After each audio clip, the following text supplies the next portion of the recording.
इस कहानी की शुरुआत में हम सरली नाम के एक स्क्वायरल को देखते हैं जो वहाँ की एक नट शॉप में धमाकेदार एंट्री करता है। वहाँ उस नट शॉप में बहुत सारे जानवर थे और वो सारे वहाँ पे बहुत खुश थे क्योंकि वहाँ पर उनके खाने के लिए पर्याप्त भोजन होता है। सभी लोग वहाँ पर इतने खुश थे जैसे वो किसी स्वर्ग में हो। और वहीं हम लिबर्टी पार्क को देखते हैं जो पहले उन जानवरों का घर हुआ करता था, लेकिन जब से नट शॉप उनके हाथ लगा सभी जानवर उसी नट शॉप में रहने लगे क्योंकि उन्हें वहाँ पे भोजन की तलाश नहीं करनी पड़ती थी। और इसीलिए सरली सहित सभी जानवर आलसी होते जा रहे थे। लेकिन एंडी सरली के साथ नहीं रहती थी क्योंकि वो एक समझदार और खुदगर्ज स्क्वायरल होती है जो बाकी के स्क्वायरल को समझाती है कि हम जंगली जानवर हैं और हमें फ्री का भोजन नहीं खाना चाहिए, हम अपनी मेहनत से भोजन ढूंढते हैं। इसके बाद एंडी उन स्क्वायरल को नट तोड़ना बताती है, लेकिन नट काफी स्ट्रॉन्ग होता है और इसीलिए वो नट तोड़ते हुए पेड़ से नीचे गिर जाती है। उस नट को तोड़ने में इतनी मेहनत देखकर सभी स्क्वायरल उस नट शॉप की ओर निकल जाते हैं। तभी वहाँ पर एंडी पहुँचती है तो सरली उसे खाने के लिए एक खास तरह की ब्राजील नट देता है, लेकिन एंडी उसे खाने से मना कर देती है क्योंकि वो नहीं चाहती थी कि सभी जानवरों की तरह वो भी आलसी हो जाए। एंडी सरली को समझाती है कि हम जानवर हैं और हम ऐसे नहीं खाते, हम खाना स्टोर करते हैं अपनी मेहनत से, लेकिन वो लोग यहाँ पर फ्री का खाकर आलसी हो गए हैं। वो सरली को वापस से पार्क में आने को कहती है और वहाँ से चली जाती है। इसके बाद हम उस शहर के मेयर को देखते हैं जो हमेशा अपनी प्रॉफिट कमाने की बात करता रहता था और इस बार उसकी नजर लिबर्टी पार्क पर होती है क्योंकि लिबर्टी पार्क प्राइम लोकेशन पर था और उसके सही इस्तेमाल से मेयर को काफी फायदा हो सकता था। वहीं एंडी सरली से काफी नाराज होती है क्योंकि जानवर अपनी पहचान खो रहे थे। वो विंटर के लिए भोजन स्टोर करने की बात तो दूर, जानवर आपस में मिलकर काम करना तक भूल गए थे। एंडी सरली को समझाती है कि ये सब हमेशा नहीं चलने वाला, एक दिन ये सब खत्म हो जाएगा। तो सरली मजाक में एंडी से कहता है कि तुम तो ऐसे कह रही हो जैसे नट शॉप अभी फट जाएगा। और जैसे ही सरली उससे ये बात कहता है नट शॉप सच में ब्लास्ट हो जाता है। ये देखकर सभी जानवरों के पैरों तले की जमीन खिसक जाती है। नट शॉप की तबाह होने पर सभी लोग भोजन को लेकर काफी दुखी होते हैं। तो एंडी उनसे कहती है कि चिंता मत करो, हम लोग पहले की तरह खाना ढूंढेंगे। लेकिन सरली कहता है कि किसी को भी खाना ढूंढने की कोई जरूरत नहीं, वो इससे भी अच्छा नट शॉप की जगह ढूंढेगा। और ये बात कहते हुए सरली अपने दोस्त बडी के साथ नए नट शॉप की तलाश में निकल जाता है।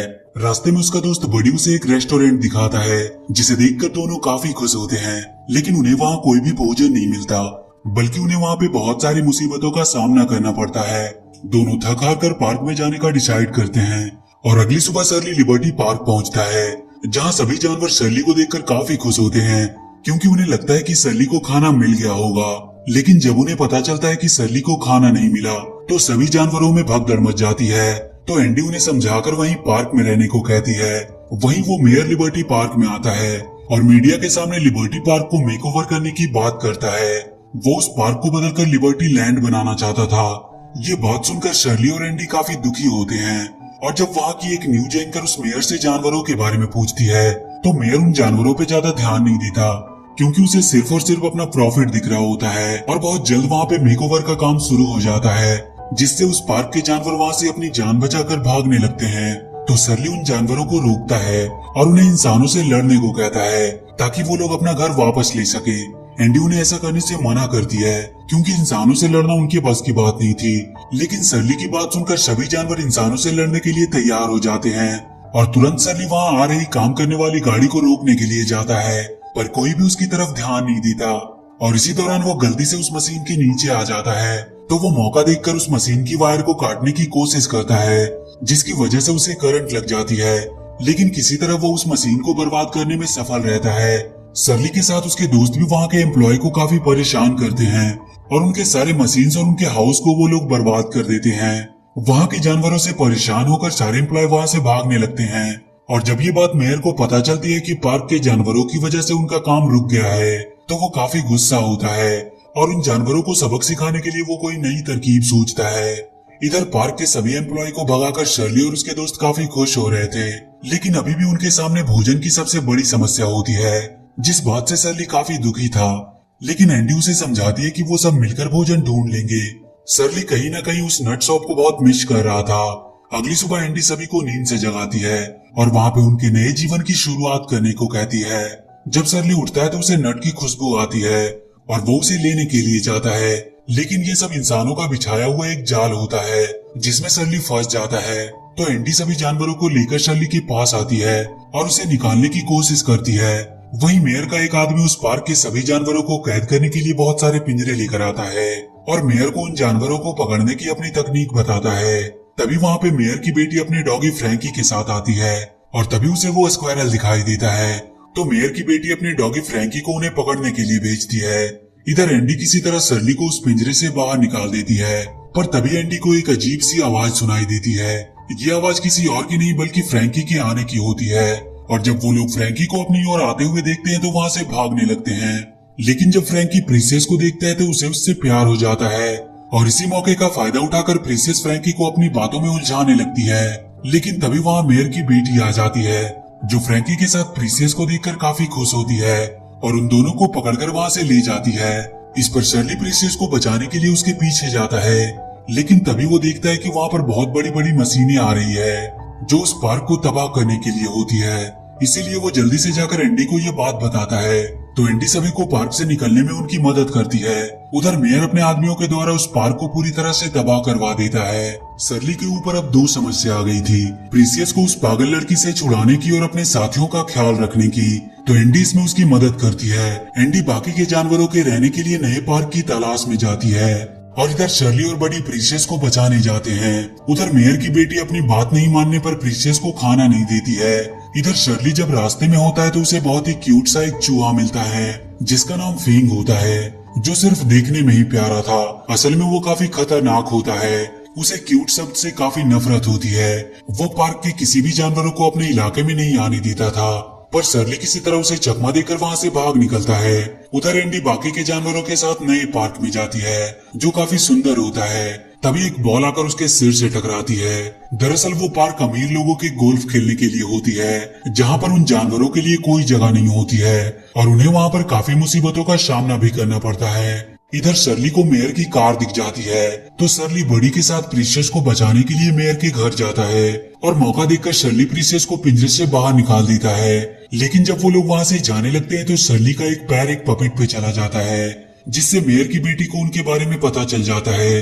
और जब मेयर की बेटी प्रिंसेस को भागते हुए देखती है तो वो अपने डैड के साथ मिलकर उन पर हमला कर देती है और इस हमले के दौरान शर्ली का दोस्त बडी घायल हो जाता है। बडी की हालत देखकर शर्ली अपने आप से काफी नाराज होता है क्योंकि शर्ली इन सब का जिम्मेदार अपने आप को मानता है। तो एंडी शर्ली को अच्छा फील कराने के लिए उसके और बडी के दोस्ती के बारे में पूछती है। शर्ली उसे बताता है कि उसकी बडी से मुलाकात एक तूफान के दौरान हुई थी। उस समय बडी कुछ ही दिनों का था, लेकिन बडी ने उसका साथ नहीं छोड़ा और उस दिन से लेकर आज तक दोनों कभी अलग नहीं हुए। उधर लिबर्टी पार्क को पूरी तरह से बदलकर लिबर्टी लैंड बना दिया गया था, जहाँ पर मेयर बड़े बड़े झूले और खेलने की मशीनें लगा रहा था। एंडी शर्ली से एक प्लान बनाने को कहती है, लेकिन शर्ली बडी को लेकर काफी परेशान था। तो एंडी शर्ली को समझाती है कि हम लोगों से नट शॉप छीन लिया गया और पार्क भी छीन लिया गया, लेकिन फिर भी वो सारे जानवरों ने उसका साथ नहीं छोड़ा क्योंकि उन्हें तुम पर विश्वास है कि तुम कोई ना कोई रास्ता निकाल ही लोगे। तभी वहाँ पर प्रिंसेस आती है जो बडी को पिंजरे से निकालने पर थैंक्स बोलती है और जैसे ही प्रिंसेस उसे लिक करती है बडी अपना हाथ हिलाता है। ये देखकर शर्ली प्रिंसेस को दोबारा लिक करने को कहता है और जैसे ही प्रिंसेस अपनी पूरी ताकत से बडी को लिक करती है बडी को होश आ जाता है। बडी को जिंदा देखकर सभी लोग काफी खुश होते हैं और इसके बाद वो लोग लिबर्टी पार्क को छुड़ाने का एक प्लान बनाते हैं। वहीं लिबर्टी लैंड की ओपनिंग होने वाली होती है। तभी वहाँ पर पार्क के सभी जानवर पहुँच जाते हैं और वहाँ पे वो लोग तोड़फोड़ मचाना शुरू कर देते हैं और वो सभी जानवर मिलकर लिबर्टी लैंड में काफी तोड़फोड़ मचाते हैं। जानवरों के तोड़फोड़ मचाने पर वहाँ एनिमल रेस्क्यू की टीम आ जाती है और उन जानवरों को कैद करने लगती है। शर्ली और एंडी को छोड़कर सभी जानवर कैद कर लिए जाते हैं। ये सब देखकर शर्ली एंडी को किसी सुरक्षित जगह छुपने के लिए कहता है और वो वहाँ से चला जाता है। लेकिन तभी एंडी को एक बेहोश करने वाली इंजेक्शन आकर लगती है और एंडी को भी कैद कर लिया जाता है। उधर शर्ली मिस्टर फेंग के इलाके में जाकर उनसे मदद मांगता है, लेकिन फेंग शर्ली से कहता है कि उसे पार्क के जानवरों से कोई लेना देना नहीं। फेंग ऐसा इसीलिए कहता है क्योंकि पहले वो भी उसी लिबर्टी पार्क में रहता था, लेकिन लोगों के आतंक ने उन्हें वहाँ से हटने पर मजबूर कर दिया और तब से वो लोग पार्क से नफरत करने लगे। तो शर्ली फेंग से कहता है कि हम जानवर हैं और हमें साथ मिलकर काम करना चाहिए। शर्ली के काफी रिक्वेस्ट करने पर फेंग उसकी मदद के लिए तैयार हो जाता है और अपनी सेना लेकर उसकी मदद करने के लिए निकल जाता है और शर्ली उनकी मदद से रेस्क्यू टीम से अपने दोस्तों को छुड़ा लेता है। सभी लोग मिस्टर फेंग से मिलकर काफी खुश होते हैं और मिलकर वो पार्क को बचाने के लिए निकल जाते हैं।